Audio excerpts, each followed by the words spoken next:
Hey, thank you for that introduction and thanks y'all so much. I'm super excited to talk about some of what we're doing here at CCAC. So I know the preamble was like, just raise your hand if you have a question. I definitely can't see you. So I don't know, maybe shout it out or tell an adult in the room, like I don't want to be rude if you're like sitting there like this, but I don't know what's going on. Um, so today I'm super excited to talk to y'all about the work we're doing at CCAC. So CCAC is a little bit different. We're not Research One University. In fact, we are a community college, which means most of our efforts look at preparing students for the workforce and making sure that education locally in Pittsburgh is responsive to the needs of industry. So we've been a partner with CMU and the rest of the UTC members for a number of years now in Mobility 21, Traffic 21, and now Safety 21. And we're always looking for interesting ways to deploy some of the cool cutting edge research down at the community college level. So in the past, I've done some talks about how we have begun to introduce lessons on artificial intelligence into our skilled trade students. And we had some pretty cool results where we showed basically that, you don't need to have a bachelor's in math or computer science to at least understand how AI works at a high level. This year represents the start of a new project that's specifically focused on safety. So at CCAC, we have a number of students in our automotive technologies program, but honestly, those students are going to work as mechanics at dealerships and repair the cars of today. Some of the lessons for autonomous systems don't necessarily impact them in the same way they do other students. And specifically, we have a number of students in advanced manufacturing who go work in factories and facilities where they're surrounded by things like autonomous mobile robots, AMRs, that use some of the same frameworks in autonomous vehicles and are exposed to these technologies today. So, this project is sort of exploring how we can take some of the lessons of safety research for autonomous vehicles and bring it to our advanced manufacturing students effectively. So, I know most of us in the room probably super familiar with self-driving cars and autonomous vehicle and path planning and good stuff like that. Robots in manufacturing, just to kind of level set, are not like mobile platforms. In that, even though we position like robotic factories as the things of the future, robots in manufacturing have been around for quite some time. So you'll see things in the media like this, where they pitch these Tesla robots as being amazing. And I mute all the audio in these videos because they're so annoying. But like Tesla has Iceman and Wolverine, and like it's great because they're like bigger, but and Tesla, so Elon gets some attention, but they're just robotic arms, right? And even though they're pitched as something that's, pretty cutting edge, you'll see they have some of the same limitations as robotic arms used, in every other industry. So specifically, you'll see when these robots are manufacturing, even though they have cool names like Iceman, they're not really among us. And if you look closely in this video, you'll notice that whenever these robots are working, they're walled off from humans in the area. Now, Tesla does do some cool things, and like their robots are big, and that's cool, and they gave them catchy names. But if we think about the true state of robots in manufacturing, it's really a story of evolution rather than revolution. So you go back to the first robotic arm ever invented, right? 1961, GM works with someone to deploy Unimate, right? And Unimate is similar to Unimate, not like an actual phone, but like you can see the hallmarks of today's robotic arms. It's got articulated base, it's got maybe a joint, performs a simple task using end of arm tooling, right? Go to the 80s, and the robots look a lot like the Tesla robots. We've added a couple more joints to add degrees of freedom. We figured out ways to better make these robots work together on a long assembly line. So maybe there's a host controller that can manage multiple robots, prevent collisions, coordinate start and stop times, but the same basic principle. And you go till today, where I always joke with my students, when we invented color photography, now things look sleek and modern, but it's the same thing. You know what I mean? You see the same robots here. Maybe the computers are a little bit faster. We've made servos better, so cycle time goes down, but it's basically the same premise. And from a safety perspective, that's a good thing because there's not a lot of unknowns when it comes to working with robotic systems in manufacturing. And one of the big reasons why robots in manufacturing are one of the safest devices used in the entire manufacturing space is because operating practices and best procedures call for separation, right? So you will never see a traditional mobile robot employed by humans without some kind of safety fencing or separation so that someone can't accidentally get close to the robot and get hurt. So these big safety cages, it's just like a lion at the zoo, except I guess you jump over the table if you're really hungry. Keep people away from the robot, right? My students, and when we go to K-12, they always think the cage is here to stop the robot from escaping. It's like 2 tons. You know what I mean? It's anchored to the ground. It's not going anywhere. But people get close and maybe they're doing maintenance on the robot or they're programming it. And the safety fencing makes sure that they can't climb through and put themselves in danger of being collided by that robot because you can get, it moves with a significant amount of force. You can get pinch points and get stuck or pinned. And in some cases, like, there's a bunch of robots, so the safety fencing blocks out the entire area, right? So these walls on the side are keeping people out. The individual robots are not fenced in, but this entire area is not designed for humans to interact with those robots unless something has been de-energized, lockout, tag out, someone gets in there. So the cool thing is we've seen the install base of robots skyrocket since 70s, 80s, 90s, even today. It just keeps going up. And you can see some statistics on the number of robots that are installed. These are in thousands. So 1,035 is a million, 35,000, all the way up to 3 million in 2020, and it keeps going up and up and up. And what's cool is the fact that the number of injuries does not follow that same pattern. So every year we get a handful of injuries from people interacting with robots in the manufacturing space. Maybe a high of 50 in 2012, down to a low of 16 in 2019. But there's no multiplier on this scale, right? This is literally the number of people who are getting hurt with robots. So 3 million installed, 16 people getting hurt. I know I didn't line up the years exactly, but like it's pretty good numbers from a safety perspective. If we're looking at percents, well south of 1%, which is great.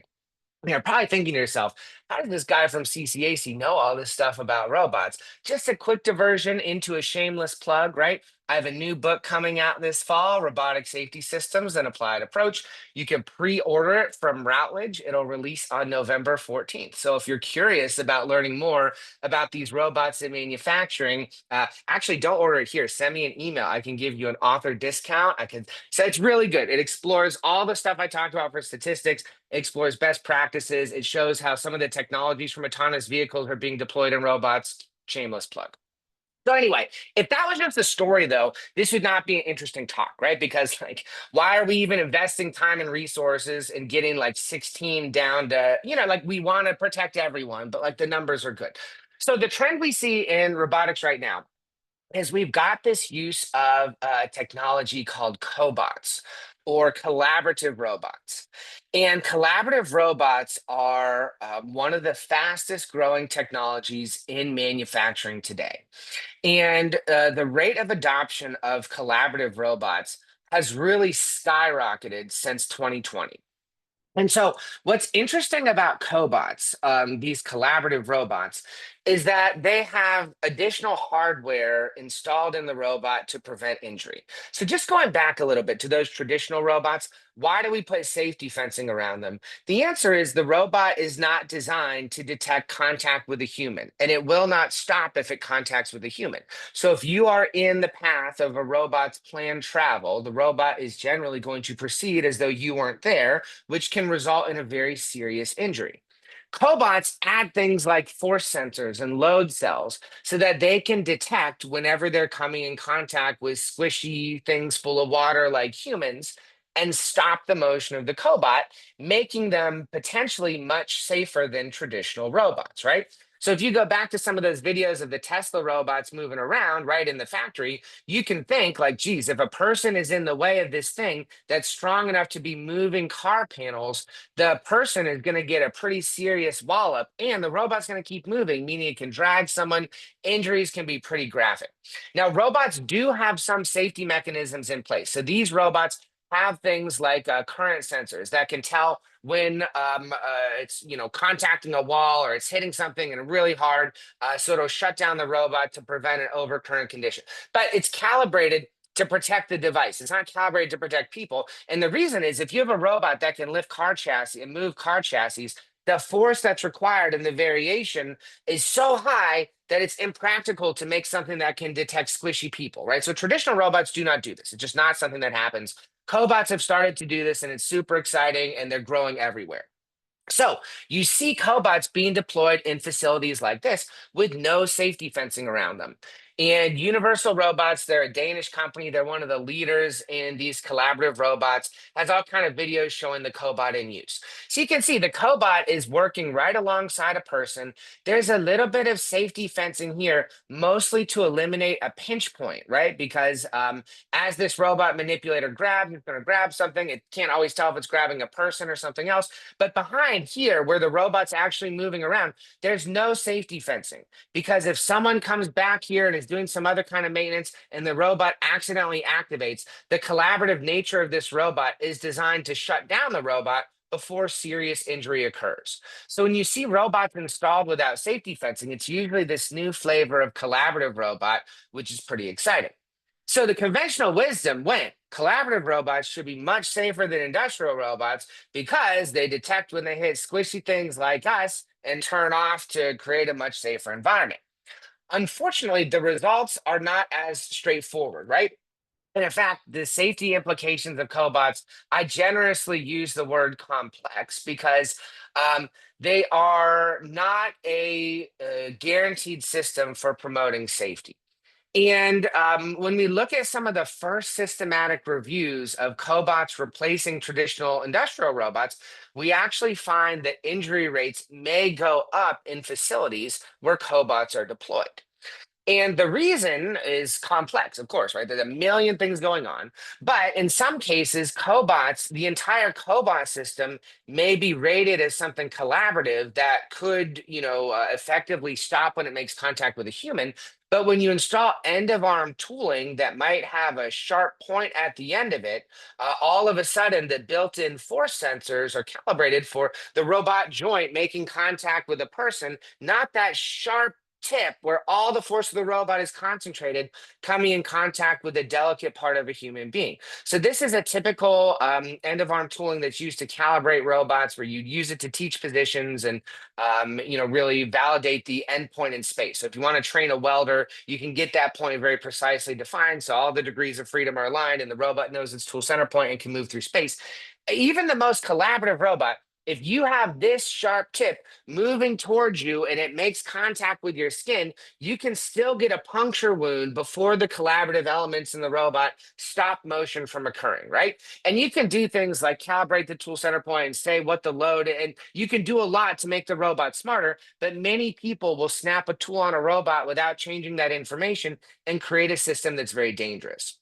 And so, how do we know this is a problem? Well, systematic reviews are just beginning to give us the full picture, but some of the leading sites talking about cobots are unfortunately personal injury lawyers who have statements like this on their website, which says the rapid growth of industrial human robot collaboration tasks, blah, blah, blah, increasing number of personal injury cases. So, the early systematic reviews are matching with anecdotes in the field. People are getting hurt from these collaborative robots because the fencing isn't there. There's more and more interactions that are harder to plan for and predict, right?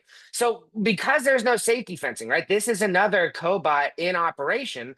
Robots have to be programmed to deal with this massive range of human behaviors in order to execute safe stopping behavior. And so you can imagine a work cell designer planning this robot, putting this together, doing this electronic component assembly, focusing on the collaborative nature of the end of arm tooling, maybe not taking into account what if this person stands up and leans over the robot because something fell off the table or something gets snagged or caught. Now they're up in the air. Is this joint set for collaborative motion? I don't know, but this is where these injuries are coming from because people think with no safety fencing, the robots are inherently safe, and they're not. So, admittedly, the injuries from cobots tend to be more minor than the injuries from industrial robots, but they still are significant. So, we've seen some cases where this happens, and it's because they're moving fast. So when we look at robots moving, right, they move so quickly. And so you see a robot moving on your desktop. You think, it's a robot, it's moving fast, but how much harm could this do? Look, it's in clearly some executive office with like shelving behind. So this guy's going to move at 5 meters per second. And look, it's so easy. Management can program it. Moves quick. You know what I mean? You see it moving around, but it doesn't really give you a sense of the safety consideration of this guy moving. Whereas full scale collaborative robots, things that can do like a 20-kilogram payload, are moving much more quickly and much more dangerously, right? So, like, that's interesting. You can see it's moving quickly. What does that rapid motion look like in an industrial setting? It's not a collaborative robot, but this moves at the same speed. Take a look when it starts to move around that J0, that joint axis in the base. It's moving quick. So if you are in the way of that end of arm point while that robot's moving, even if the collaborative system detects contact with you, you're still going to get a significant amount of force transferred before the thing shuts down or you get out of the way. So the fact that these injuries are happening is not super surprising. And we can see like really close up how this goes down thanks to our friends, the Germans, who love studies like this. So the DLR in Germany, the Aerospace Organization, studies how these robots contact us, and they just have some great slow motion footage. So this is designed to mimic a collaborative robot in that the robot hits someone and then stops moving like one of those force sensors detects human contact. So let's take a look. Dynamic unconstrained head impact. So German, right? So let's see what happens. Boom, nails us, right?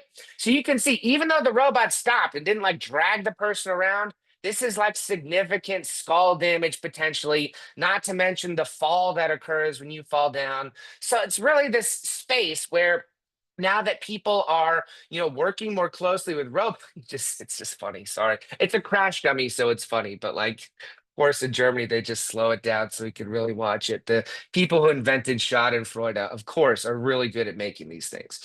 So and then we do things like we put these on mobile platforms, and now we've got these arms moving around, and so the rate at which people could get injured goes way up because the problem space continues to expand. And we see this where things are being deployed. Because when you are a new manufacturing worker, like a CCAC graduate, and you go work in a facility with cobots or with autonomous mobile robots, you think to yourself, because there's no safety fencing, this thing that I'm working around must be safe, right? Otherwise, they put safety fencing around the dangerous stuff. This robot moving around, they wouldn't let me work near it if it wasn't safe.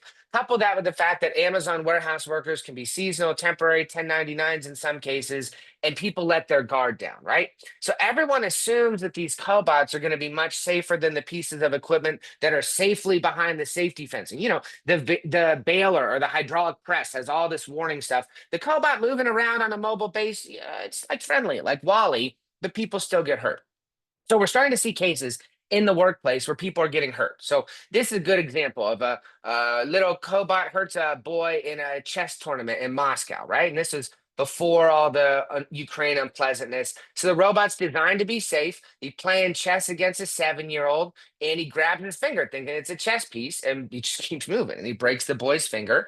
And day in the life in Russia, right? You got to keep your guard up. The robot did whatever it could to win, but it shows the example of how people don't define these problem spaces where quote unquote collaborative devices are working, right? They programmed this system so that people couldn't come in contact with the robotic joints and it was safe, but they never thought about the consequences of the robot and the end of arm tooling. And this poor 7-year-old gets his finger broken in a chess accident.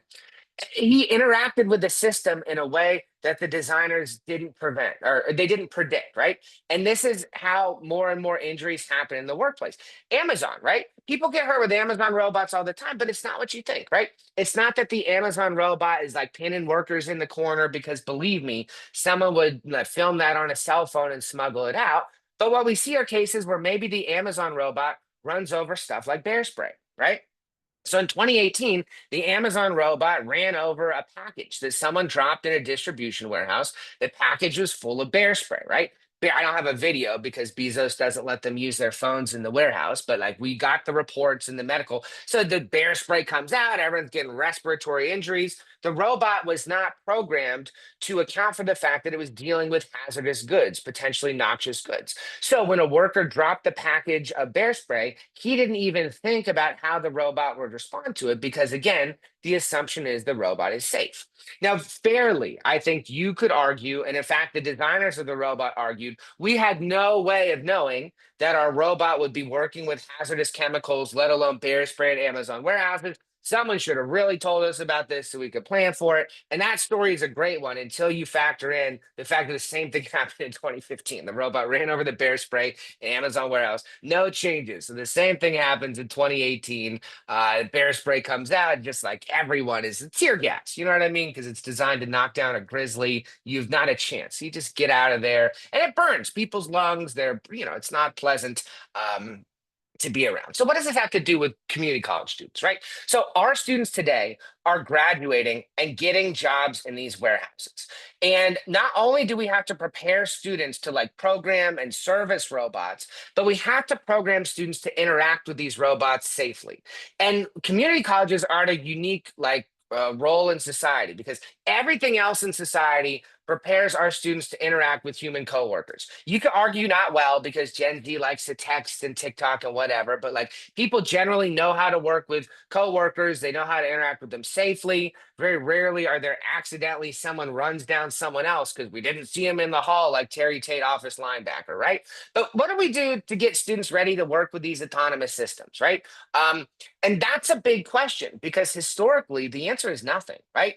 In community colleges, we'll teach students how to program and develop and use robots, but we don't really teach them how to interact with that autonomous coworker safely, right? How to know when that robot is going to do something that could put them in jeopardy, or how to know when they're doing something that could cause the robot to undertake some unsafe behavior. So it's a massive challenge. So the motivation for this project is that when we talk to students, the one thing they know about in terms of autonomous systems, even before we do any teaching, is that self-driving cars exist. And at least as of today, 2024, they know that self-driving cars are not perfect. They know that there are accidents with self-driving cars. They've seen videos on the news of Teslas and accidents. Some of them have even used hands-free driving systems in their own cars. They're familiar with when they need to take the wheel. They're familiar with when they need to give input. And it really provides a great frame of reference because in manufacturing, sometimes the assumption is these autonomous systems are perfect and better than humans. On the road, we know the autonomous systems at their current autonomy level are not safe for the wide range of human interactions they could face and often require someone to intervene to keep operating safely. So, this is what we wanted to do. Could we take some of these principles that convey to students just how unpredictable, unsafe, how the nascency of the industry of collaborative robots is by using frameworks from autonomous vehicles to make this easier? Because if you've ever taught, right, you know, I could stand up in front of a class, I can yell until I'm blue in the face about safety, safeties, and they just tune me out. You know what I mean? Then I show them a video where there's like an accident and they'll pay attention for 5 minutes, but like you can't say safety. You have to convey safety on a deeper level. So, what we tried is we did an experiment. We had a class that is Introduction to Robotics. It's the first class where CCAC students program robotic systems. They program a mixture of standard industrial robots and collaborative robots. And as part of the introductory course content in the course, we introduced the idea of the Society of Automotive Engineers levels of autonomous driving, right? We taught students about the different levels of autonomy that robots face when they're used in self-driving cars. And we talked about ways in which systems could range from fully manually operated to fully autonomous, and really talked about this range of systems where there's partial automation, when that automation fails, and what an intervention might look like using videos of these cars on the roadway. And then we had a couple class discussions to show how that would translate into manufacturing.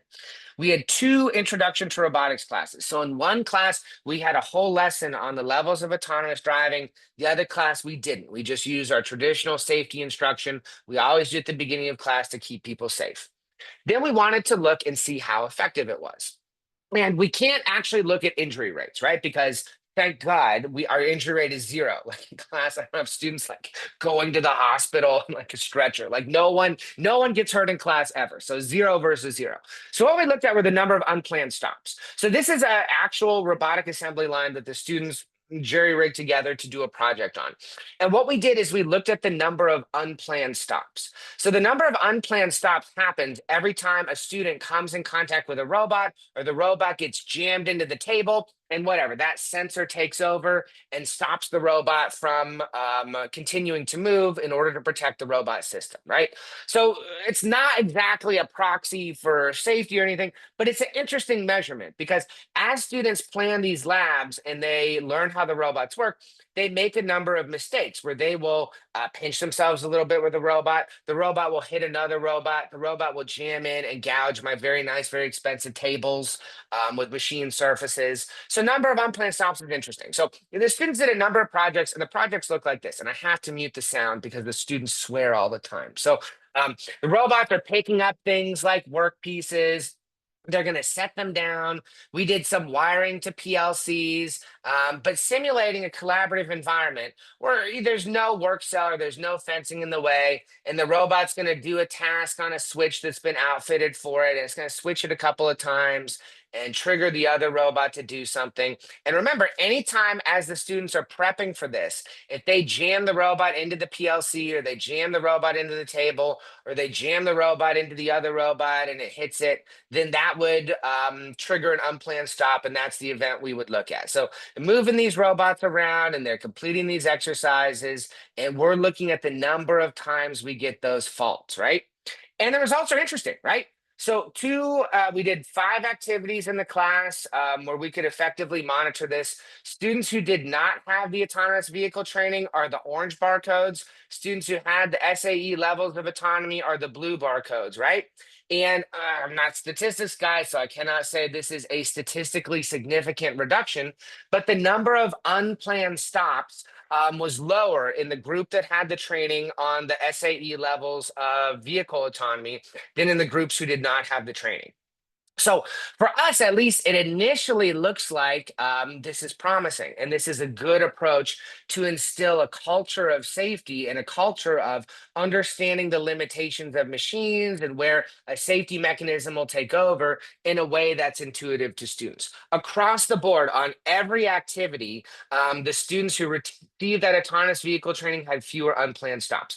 What's interesting and what was alarming is this is the first time we looked at unplanned stops that students engage in robot experiments like over a class. Like never looked at it before. My hope was that they would go down over the course of class as they get safer. But I think we had to realistically think about the complexity of assignments. Like some assignments are more complex and are harder and students will make mistakes. But regardless, in every scenario, those students who had the autonomous vehicle training were safer. They didn't have the robot jam into the table. They didn't have the robot hit each other. They didn't have the robot hit other things in operation nearly as much as students who did not have the training. Now, you can ask yourself, like, why is this number not 0? As student, like when you're learning to use a robot and you're picking up things with the robot, sometimes aligning the robot to pick up something is really challenging, and it tests students' spatial reasoning. So they'll get quite a few unplanned stops as they're learning to do that vertical alignment and pick up things and lift them straight up and move across. But still, it's interesting, right? So it showed there's definitely some promise, and it was only 2 classes. So like, again, not statistically significant, but we're going to go ahead and do the experiment again. The robotics class will run in spring 2025 and hopefully get a little more data where we could show some error bars and make this a little bit more compelling, though the initial results are pretty interesting. So we thought that was kind of cool. But we also thought that, one of the ways in which students really struggle to interact with autonomous systems isn't just understanding the way in which these systems can hurt them. It's understanding the way in which these systems view the world around them. And one of the things that we see is that students are off. Oh, yeah. Let me talk about some comments. So, students had some feedback from this experiment, which showed that it seemed to work. So, one student said, just like a car, you can't assume the robot's going to automatically stop for an obstacle. Key, just like a car, right? And it came after another sentence where they were talking about cars. So, like the quote is not beautiful in one sentence, but like the sentiment was there. So, showing those levels of autonomy worked pretty well. Even though the robot has safety features, it could still pinch you. I wouldn't rely on those. Perfect, because the students who didn't take the class with the safety lessons from SAE would comment that they were so surprised that the robot didn't stop and it would pinch and it would hurt and it would gouge the table. I thought the robot would take care of that automatically. People who had the vehicle training understood that the robot had those limitations. When you first think about robots, you think they're going to be perfect. After you work with them, you see the kinds of mistakes they make. Crucial when students are going to go work alongside robots. We want them to learn robots aren't perfect while they're still with us, not when they're on the job in the workplace for real.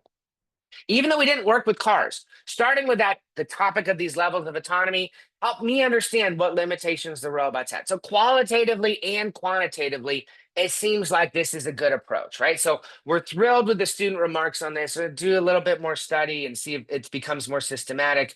But it was a cool experiment, and we hope to continue it onward. So we did one more experiment. And we did another experiment with mobile platforms. And this is what I was talking to you before I realized I forgot the participant remarks. So mobile platforms are really where instructor, I get this fear of students working with robots because robotic arms, like they really shouldn't like get hurt by a robotic arm because they really have to like get in the way, but it can still happen.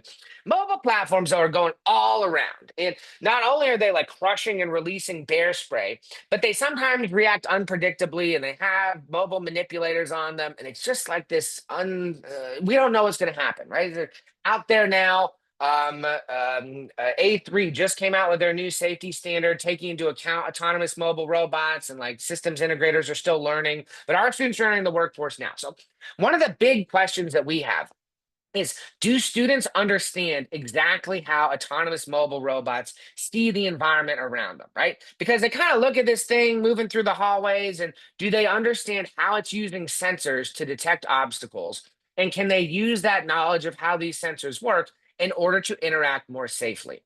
So what we did is we had students in two classes program these mobile robot platforms. They're called Robotinos. They're a mixture of AMRs and AGVs, right? You can use them in AGV mode where they'll follow these reflectors across the floor just like an AGV, but they can also map the environment and use SLAM to kind of move around it effectively. So one group of students got training in LiDAR, which is how these things see the world around them, and then had a class where they had to plan a course for the robot to move through it. Other students didn't receive training in LiDAR. They just had the task of planning a course for the robots to move through the environment. And yes, this is LiDAR. Students got training in something like this. They practiced with the Velodynes. The course was cool. So when they learned about the operating principles of LiDAR, it wasn't like community college students. So we're not like, let's talk about the speed of light and do the math. We talked about how time of flight works, right? We talked about that measurement. We talked about the channels of LiDAR. We did some practical experiments where we sprayed and misted the environment the LiDAR was in. We showed the LiDAR breaking down when there was fog or there was dust. We showed what happened when you shine a bright light on the LiDAR. Sometimes a man-made light like a flashlight or fluorescent light has no impact, but sunlight creates a little bit of interference. So that one class got a good overview of the working principles of LiDAR. The other class did not get that. And so the students had a task of optimizing delivery time. And they had to move the robots on a path through a floor, and the goal was low cycle time. But they had a choice along the way. One path would lead the students through a room that had humidity and these aerosolized particles in the air. We said it was like a flower factory, right? Like a flower, grain flower, not like bouquet of flowers. And the other path would lead the robot through a room with spotlighting incident on the floor from lights in the room, not sunlight coming in the windows, from lights on the room. And the students could choose either path to get an optimal time. And that was the only thing they were scored on. But what was interesting is that the students who completed the LiDAR labs chose paths that avoided the dust and humidity because they understood how that could have an impact on the autonomous mobile robot's ability to navigate. Students who didn't receive the training were split 50-50. Some of them sent the robot through the room with the spotlighting. Some of them sent the robot through the room with the humidity and dust in the air. It's simulation exercise. So the robots didn't actually break down and there was no feedback from the student. Like they didn't see the like dust get in the robot or block the LiDAR. But what's interesting is the students who didn't receive the training thought that that fluorescent light spotlighting on the floor was going to disrupt the LiDAR because they thought the LiDAR was like looking at floor texture to make a decision about navigation, which we all know who've used the sensor that this is not the case how it works. So that's a pretty significant impact we have, meaning students who are working alongside these robots, if they know how LiDAR works and they know how stereo cameras work, they have a better understanding of the failure conditions of that robot and how it's going to respond in those scenarios. I don't think it's a stretch to say that the students who sent the robot away from the dusty room would understand that an autonomous mobile robot that uses LiDAR for navigation, if they encountered that in the workplace and it's foggy inside because of a weird weather event or some other robot released a bunch of bear spray, it's not going to navigate in the way that they think, right? So it's just showing how they can get this real world exposure to interact with these devices more safely. Now, this is a second year class, so it's small numbers of students, right? 7 and 7, not enough to be statistically significant, but like the breakdown is there. And when we talk to the students, we see that the training is sinking in. So again, we want to do it with another class in the spring to make sure we can get a little bit more data and really have those results sink in. So feedback from the students. I wish we had more classes where we got to use these autonomous vehicle technologies in real labs. Students love the fact that they got to use a lab that used LiDAR, same LiDAR in a self-driving car. They could touch it, they could map the room, they could see how it worked, they could see the results streaming in on the computer and really get a good experience preparing them for how they'd interact with this in real life. They absolutely loved it. Actually, using the LiDAR helped me understand in a way that I couldn't get from reading or on YouTube. Now, you teach students, you understand that like they don't do the reading. So, of course, they don't pick up the things from some of them do the reading, but by and large, they don't do the reading. YouTube, though, was surprising. So one thing that we did under the precursor of Safety 21, Mobility 21, was we built a connected vehicle sensor lab where we put in physical sensors, radar reference kits. We used LiDAR sensors. We used stereo cameras to do computer vision. Under the thesis that this would be more effective than learning from YouTube, and initial student comments suggest that that's true, right? They can see LiDAR on YouTube and maybe it's dry and they lose interest or whatever, but they actually use the LiDAR and now they're off to the races. They understand it on a deeper level. Could be community college students or more tactile kinesthetic learners. Could be something about how we do technology education, whatever. It's qualitative feedback, so I don't have numbers to back it up, but interesting. And I suspect many of our students are like this. Before the lab, right? I was afraid to work with LiDAR, right? I thought the LiDAR was going to give me radiation poisoning, and now I understand how safe it really is. So there are these misconceptions that propagate that we didn't even intend to address, but we ended up addressing by showing them it's actually infrared light. I mean, don't look right at it, but generally the LiDAR scanning your hand is not going to increase your risk of skin cancer in any significant or appreciable way. I wonder how someone didn't pay the student to make the comment, but God, did they nail it? I wonder how someone could work beside a robot without knowing how it really sees you. I don't think it would work. And that is exactly what we're going for with these lessons, is knowing that our students are going to work alongside these robots, giving them the principles to know how these robots are working, and extending the training beyond just the students who want to be robot programmers, right? Students who graduate from CCAC manufacturing and they just do the 1 year certificate program want to be machine operators, right? They want to go into a facility. They may not want to be robot programmers. We need to include these lessons on how these devices work so that all students get this benefit. Because autonomous mobile robots, whether they're delivering parts or mail or just moving around like AGVs, are going to be in the workplace. And that safety training is a critical part of advanced manufacturing, not just for robot programmers.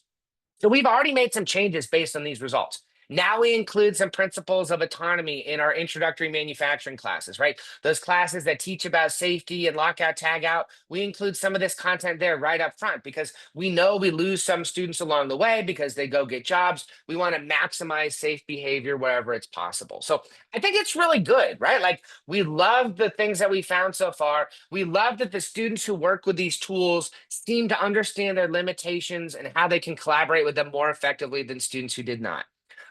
We love that this exploration, this hands-on exposure is working because we want to make sure students at the community college level are getting the same benefit of advances in transportation that students at four-year schools or graduate students are getting, right? They may not have the math to really get into it and dive deep. They might not be doing A-Star and path planning and doing layouts in ROS, but they should know when that mobile robot gets covered in dust or there's fog in the air, it might behave erratically and they need to get out of the way, right? If learning about the levels of autonomy causes them to approach normal robots with more trepidation so they don't get pinch points, they don't get collisions as much as their peers, that's a win for us. Now, I think we still need to look at why this is working and maybe pull out some elements rather than just throw like everything about autonomous vehicles into a class and hope it sticks. But it's a proof of concept or a proof of value. And I think the initial results are very promising. The other thing is a lot of our students at community college love cars, right? They're into cars. It's just like they go home and they work on their cars. So using autonomous vehicles to talk about safety, like if I start talking about self-driving cars, they're listening, right? If I'm like, hey, let's talk about OSHA, I can be me, right? I'm pretty engaging. Soon as I say OSHA, you can see like mentally checking out, right? So autonomous vehicles, maybe that's what it does. Maybe they're just listening and they're more engaged because safety is placed in this context as something they're interested in. Again, I think we need to tease that out, but for whatever reason, it's working very effectively so far. And that we can do this with students who have no math and science background. I think that's important. We don't want to gatekeep and put barriers up. We really want this to be as accessible as it possibly can. And these students were apprentices, right? They didn't have, math prerequisites or anything like that. Most of them were in the process of taking an introduction to electronics. So they had already, like, they knew how circuits worked and things like that, but they weren't like, they didn't have background in the subject or background in autonomy. So thanks, guys. This is so much fun. I love talking about this stuff. And I feel like I could just ramble on for hours and hours. So I always try to make sure we have time for questions. Thanks to Safety 21. They're a great partner. We love working with them to do things like this. And we're always willing to collaborate. So my email's on the screen. If you ever want to work with CCAC and get some outreach to K-12 or work with two-year college students, we're ready and willing. We love collaboration. We love partnership. So thank you all so much for letting me talk a little bit. And I'd love to answer any questions you guys might have.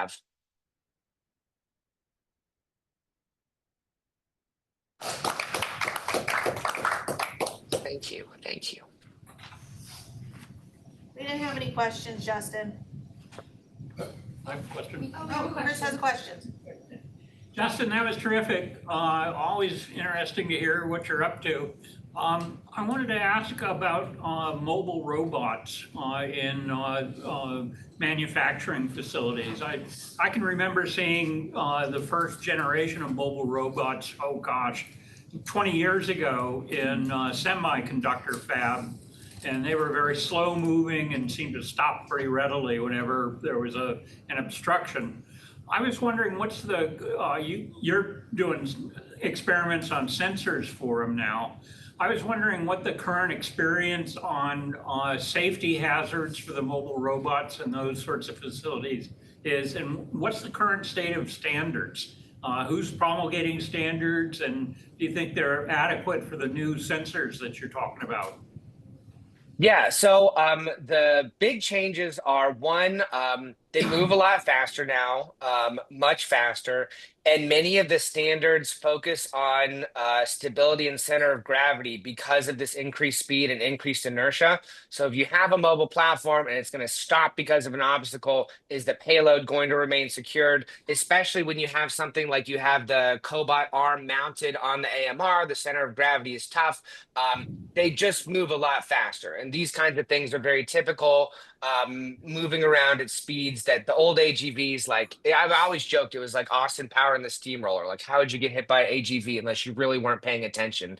And I know the kids today are like, Austin, what? But that's okay. The standards are, in my view, I do not like that A3 and RIA charges for the standards. So when we were working on our book on this subject, we bought all the standards and we talked to systems integrators, and we found that many systems integrators weren't buying the standards because it was cost prohibitive. They were relying on guidance from the AMR vendor to install it safely. And I think there's such a barrier to getting current safety information that it's a huge problem. So I've expressed that view. I don't know that everyone, I understand it takes money to like maintain standards, but I think when you look at the rapid rate of deployment, they really need to be much more accessible. So they're good though. The standards are really good. They account for many things related to AMRs and path planning and safety zones and dynamic content. They're really good. They require a systems integrator to implement them correctly. The manufacturers are all fine, right? The manufacturers do what they need to do, and that's okay. The only piece that I found lacking in the standards specifically is when you look at these cobots and you think about even the new AMRs, right? They have force sensors in the bumpers. So if they bump into you, they're going to stop just like the AGVs. But it's great for commissioning a system. But there aren't best practices for how to maintain and calibrate these critical force safety sensors over the life of a product. So if I have an AMR or I have a cobot and it starts out collaborative, in 10 years, is it still collaborative? Is the force torque sensor still able to detect squishy things like my torso and stop in a reasonable amount of time? they're new, and I don't think anyone studied how they fail or preventative maintenance. And that's what we saw. The standard doesn't say like recalibrate every 5 years or recertify. So my fear is that the earliest cobots will be in service and people will assume they're collaborative and slowly they'll drift so that they're not putting people at risk. But that's sort of what we found. They move so fast now, just really quick. Okay, thanks. You bet. So hi Justin, this is Kailash. I'm a grad student here at CMU. So far you talked about how people needs to be trained about the environmental aspects of a manufacturing factory, right? So I was wondering, like, is there any environmental modeling that you can do to mitigate as well, like coming from the both ends? So I understand that the workers need to be aware that these cobots are not having a safety net, but they're still dangerous. Is there anything that can be done to the manufacturing environment itself inside the factory that can also reinforce this? What's your take on this? Yes. Yes, so that's a great question. So I work with a colleague, actually my co-author. What a great slide to leave on the screen, right? Why don't we just leave this up here for a second?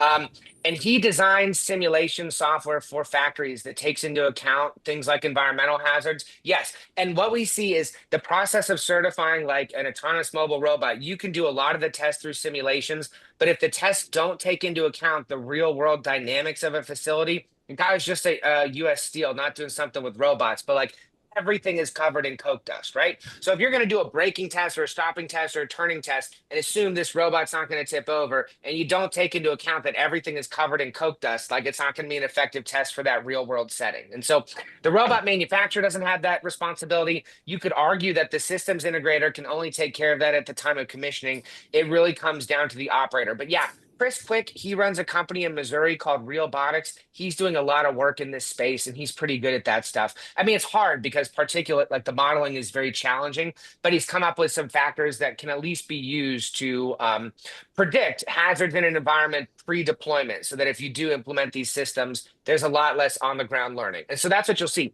Is you'll install the system, you'll do a simulation to account for 99% of the safety hazards, then you actually commission it and you still have to do the last mile because something wasn't represented in high fidelity. Got it. Thank you.